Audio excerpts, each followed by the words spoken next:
hari ini, sebaiknya kita berdoa terlebih dahulu. Berdoa sesuai kepercayaan masing-masing. Berdoa dimulai. Berdoa selesai. Nah, siapa nih yang gak ada hari ini? Apa keterangannya? Apa? Nah, nanti tolong ya ketua kelas dicatat nama yang ada hari ini. Nanti berikan catatannya ke ibu. Ya, Bu. Nah, udah siap belum nih untuk mengikuti pembelajaran ibu hari ini? Sudah, Bu. Nah, tolong ya buku yang tidak ada sangkut pautnya sama pembelajaran kita hari ini tolong disimpan dulu ya anak-anak. Nah, serta dilihat di bawah kiri kanannya apakah ada sampah. Nah, kalau ada sampah tolong dibuang ya. Iya. Supaya kita melalui proses pembelajaran kita hari ini. Nah, jadi anak-anak sebelum masuk ke materi, ibu akan mengukur pengetahuan awal kalian terkait materi kita hari ini. Nah, silakan dibuka HP-nya.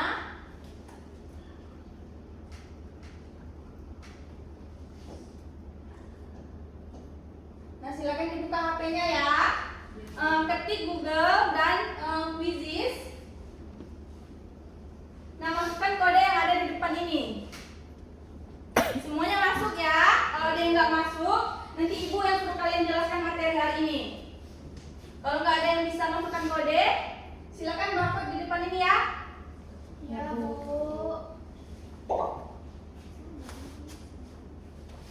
Cepat ya anak-anak, punya 1 menit. Segera ya. Udah? Belum, Bu.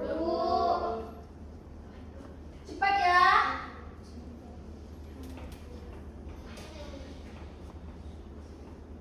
Nah, ibu mulai ya. Nah, soalnya itu satu soal itu ada cuma 10 detik ya.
Nah, jadi anak-anak, tujuan pembelajaran kita hari ini adalah peserta didik mampu menjelaskan ciri-ciri, struktur tubuh dan peran jamur melalui pemecahan sederhana dalam kehidupan sehari-hari. Nah, tolong diperhatikan ya. Nah, jadi hari ini kita akan membahas terkait fungi.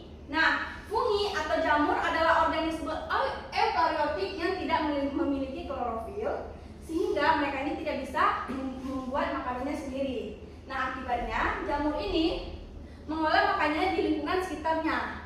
Nah, cara ini membuat jamur berperan sebagai pengurai, parasit, dan bersimbiosis. Nah, contohnya itu seperti pada Rhizopus. Nah, Rhizopus ini tumbuh pada roti yang berjamur sebagai pengurai. Nah, ada juga pada Trichopiton, yaitu parasit yang bisa membuat penyakit kulit pada manusia. Contohnya itu seperti panu dan benar. Nah, ada juga Mycorrhiza. Nah, Mycorrhiza ini bersimbiosis pada akar tanaman karena dia menyerap nutrisi dari akar tanaman tersebut ya anak-anak. Iya.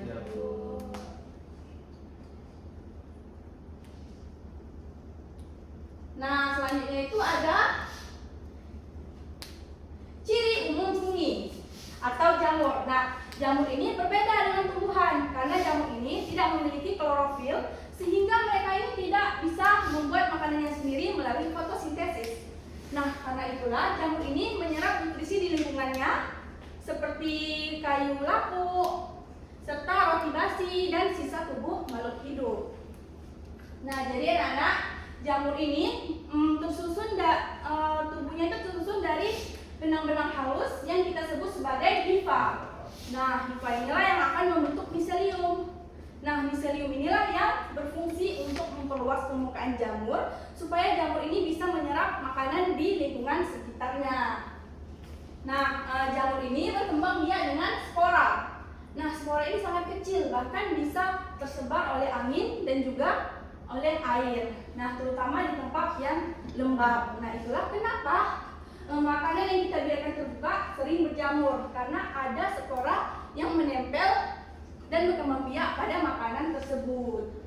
Nah, jadi anak-anak, kemampuan jamur ini dimanfaatkan oleh kehidupan kita sehari-hari. Contohnya itu seperti Saccharomyces, yaitu ragi yang bisa diolah menjadi roti dan juga tape. Nah, ada juga agaricus, yaitu jamur yang bisa kita konsumsi atau kita makan. Contohnya itu seperti jamur kancing putih. Nah, seperti ini ya anak-anak. Nah, selanjutnya itu ada struktur jamur. Nah, sama seperti Ibu jelaskan tadi, bahwasanya tubuh jamur ini tersusun dari benang-benang halus yang disebut sebagai hifa. Nah, kumpulan hifa inilah yang akan membentuk miselium. Nah, miselium inilah yang berfungsi untuk menyerap makanan di lingkungan sekitarnya. Nah, jadi anak-anak, pada beberapa jamur, miselium ini membentuk tubuh buah yang berfungsi untuk menghasilkan dan juga menyebarkan spora. Nah, perlu kalian ketahui juga bahwasanya hifa ini memiliki dua jenis. Ada hifa yang bersekat dan ada hifa yang tidak bersekat. Nah, contohnya itu pada Aspergillus. Nah, Aspergillus ini memiliki hifa yang bersekat sehingga aliran zat itu lebih teratur. Nah, sedangkan Mycorrhiza ini tidak memiliki hifa yang bersekat sehingga aliran zat tersebut lebih bebas. Nah, perlu kalian ketahui juga bahwasanya jamur ini tidak hanya ada yang menguntungkan, tetapi ada juga yang merugikan. Contohnya itu pada roti yang berjamur tersebut ya anak-anak. Nah, yang selanjutnya itu ada peran jamur. Nah, perlu kita ketahui bahwasanya jamur ini perannya itu sangat penting karena cara hidupnya itu heterotrof, yang artinya mereka ini tidak bisa membuat makanannya sendiri melalui fotosintesis. Nah, karena itulah jamur menyerap nutrisi di lingkungannya. Nah, jadi selain itu jamur ini juga sangat penting untuk kehidupan sehari-hari kita, karena kan ada jamur yang merugikan dan ada juga jamur yang menguntungkan. Nah, perlu kalian ketahui bahwasanya di alam jamur ini berperan sebagai pengurai sisa daun, kayu lapuk, dan makhluk hidup yang sudah mati akan diurai oleh jamur tersebut melalui zat sederhana yang berfungsi untuk menyuburkan tanah. Nah, perlu kalian ketahui bahwasanya kemampuan jamur ini sangat dimanfaatkan oleh manusia. Nah, contohnya itu seperti jamur penicillium yang dimanfaatkan untuk pembuatan antibiotik. Nah, ada juga jamur yang berbahaya, contohnya itu seperti Amanita phalloides. Nah, itu adalah jamur yang beracun. Jika dikonsumsi oleh manusia akan membuat manusia tersebut keracunan, karena itu adalah jamur yang merugikan kita. Nah, jadi anak-anak, itu saja materi ibu hari ini. Sebelum ibu masuk ke diskusi, apakah ada yang ingin ditanyakan? Saya, Bu. Nah, silakan Erdi. Jadi Bu, pertanyaan saya, mengapa Bu ada jamur yang bermanfaat bagi kita dan juga ada yang merugikan Bu? Nah, bagus ya pertanyaannya Erdi. Nah, siapa nih yang bisa jawab pertanyaan dari temannya? Nah, silakan Adek. Jadi setiap jenis jamur itu memiliki peran berbeda, Bu. Ada jamur yang menguntungkan ataupun yang bermanfaat, seperti yang Ibu jelaskan tadi bahwa ada Saccharomyces yang bisa untuk membuat roti dan juga ada penicillium untuk antibiotik. Tetapi ada juga jamur yang merugikan, Bu. Jadi jamur yang merugikan ini dia bisa berbahaya, bisa merusak makanan dan juga bisa menghasilkan racun. Nah, terima kasih Adek. Nah, selain Adek, siapa yang bisa jawab lagi? Nggak ada ya. Nah, benar ya yang bilang Adek bahwasanya jamur ini mempunyai peranan yang berbeda-beda. Makanya itu ada jamur yang bermanfaat dan ada juga jamur yang merugikan. Nah, jamur yang bermanfaat contohnya itu seperti Saccharomyces yang bisa diolah menjadi roti dan juga juga tape. Nah, ada juga yang merugikan. Nah, contohnya itu pada roti ini. Nah, ini adalah jamur yang merugikan karena dia merusak makanan kita. Nah, ada juga jamur yang beracun seperti Amanita phalloides. Nah, itu adalah jamur yang beracun. Kenapa dibilang jamur itu ada yang bermanfaat dan ada juga yang merugikan? Nah, karena mereka itu mempunyai peran yang berbeda-beda. Nah, apakah ada lagi yang ingin ditanyakan? Tidak.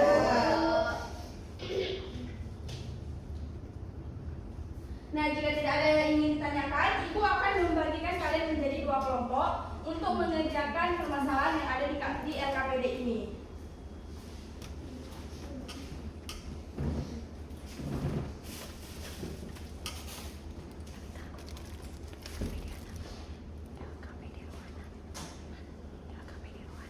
Nah, Ibu akan membagikan kalian menjadi 2 kelompok. Nah, yang ini gabung ya sama yang di sini.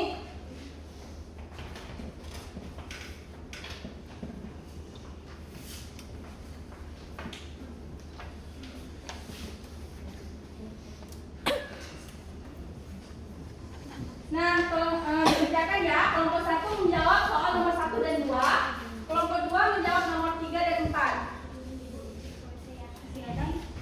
Nah, Ibu berikan waktunya 2 menit untuk mengerjakan LKPD tersebut ya. Jika ada kendala boleh tanyakan ke Ibu.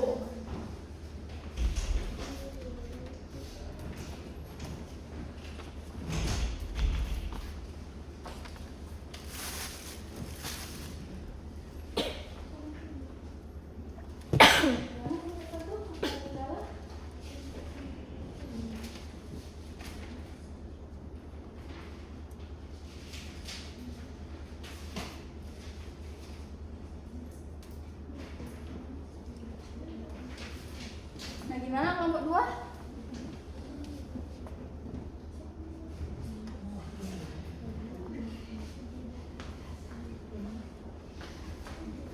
Kalau udah siap nanti infokan ya.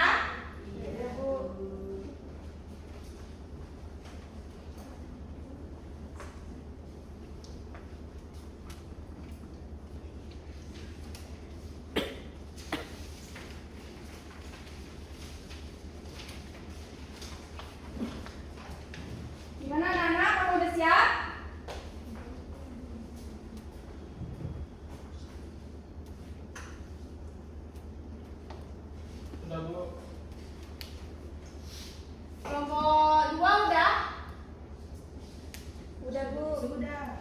Sudah, Bu. Nah, kelompok 1 dulu ya, mempresentasikan hasil diskusi kalian. Silakan perwakilan dari kelompok 1. Berdiri ya, Gary. Di sini akan didiskusikan saya dan teman saya. Nah, pertanyaannya, apa perbedaan kondisi dua roti pada tahun tersebut? Nah, kondisi dua roti berbeda karena roti yang terbuka mengalami pertumbuhan jamur lebih cepat, sedangkan roti yang wadah tertutup tetap lebih bersih dan tidak cepat berjamur. Nah, untuk mengapa roti itu dibiarkan terbuka lebih mudah berjamur itu akan dibukakan oleh Suryati.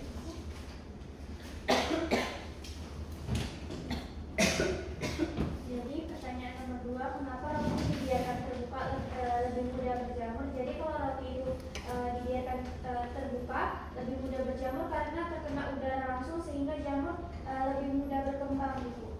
Nah, baik, terima kasih ya kelompok 1. Nah, apakah ada tanggapan dari kelompok 2? Tidak Tidak. ada, Bu. Nah, jika tidak ada, silakan ya kelompok 2 mempresentasikan yang nomor 3 dan 4. Jadi Bu, pertanyaan nomor 1 itu faktor apa saja yang mempengaruhi pertumbuhan pada jamur. Jadi faktor yang mempengaruhi pertumbuhan pada jamur itu ada kelembaban, suhu udara, terusnya ada tempat penyimpanan makanan. Lalu yang keempat itu bagaimana solusi pencegahan makanan agar tidak berjamur. Jawaban solusinya yaitu untuk mencegah makanan agar tidak cepat berjamur adalah menyimpan makanan dalam wadah tertutup, menjaga kebersihannya dan juga menyimpan makanan itu di tempat yang dingin. Nah, terima kasih ya Yuni. Nah, dari kelompok 1 apakah ada tanggapan? Tidak, Bu. Nah, jadi benar ya Nana bahwasanya jamur ini lebih cepat tumbuh pada makanan yang terbuka, terutama di tempat yang lembab. Nah, oleh karena itu kita harus menjaga kebersihan makanan karena itu adalah salah satu yang sangat penting. Makanya itu suhu dan kebersihan tempat penyimpanan juga mempengaruhi pertumbuhan jamur. Nah, makanan sebaiknya disimpan di tempat yang tertutup supaya terhindar dari jamur. Nah, siapa yang bisa menyimpulkan hasil diskusi kita hari ini? Saya, Bu. Silakan Suryani. Jadi Berdiri ya. jadi dari indikasi yang tadi dapat disimpulkan kalau jamur dapat tumbuh lebih cepat pada makanan yang dibiarkan terbuka karena spora jamur dari udara mudah menempel dan berkembang terutama pada kondisi lembab. Pertumbuhan jamur dipengaruhi oleh udara, suhu, kelembapan, dan cara penyimpanan makanan. Oleh karena itu, makanan sebaiknya disimpan dalam wadah tertutup, di tempat bersih, dan jika perlu di tempat dingin agar tidak mudah berjamur. Nah, terima kasih ya Suryani. Nah, benar ya jawaban kalian sudah tepat. Jadi anak-anak, jamur itu lebih mudah tumbuh pada tempat yang terbuka, terutama di tempat yang lembab. Nah, oleh karena itulah makanan perlu disimpan dengan baik supaya terhindar dari jamur. Nah, sebelum Ibu tutup pembelajaran hari ini, Ibu mau salah satu dari kalian untuk menyimpulkan hasil pembelajaran kita hari ini. Silakan Maharani. Jadi kesimpulan yang dapat kita pelajari hari ini yaitu jamur atau fungi adalah organisme eukariotik yang tidak memiliki korosis sehingga memperoleh makanan dengan cara menyerap zat organik dari lingkungannya. Terus jamur ini memiliki ciri umum seperti dinding sel dan titin, tubuh berupa hifa yang membentuk miselium serta berkembang biak dengan spora. Nah, struktur jamur dapat berupa uniseluler maupun multiseluler. Nah, baik, terima kasih ya Maharani. Nah, sebelum Ibu tutup pembelajaran hari ini, Ibu akan memberikan kalian post-test untuk mengukur pemahaman awal kalian ya. Ibu berikan waktu 1 menit ya. Baik, Bu.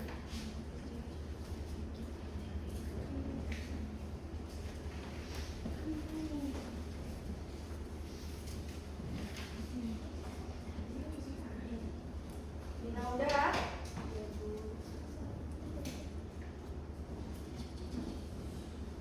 Nah, baik, terima kasih anak-anak atas partisipasinya hari ini. Kalian sudah aktif dalam pembelajaran hari ini. Nah, Ibu mengingatkan kembali bahwasanya minggu depan kita akan belajar terkait pewarisan sifat. Nah, tolong dipelajari materi tersebut ya supaya ada bekal kalian untuk masuk minggu depan.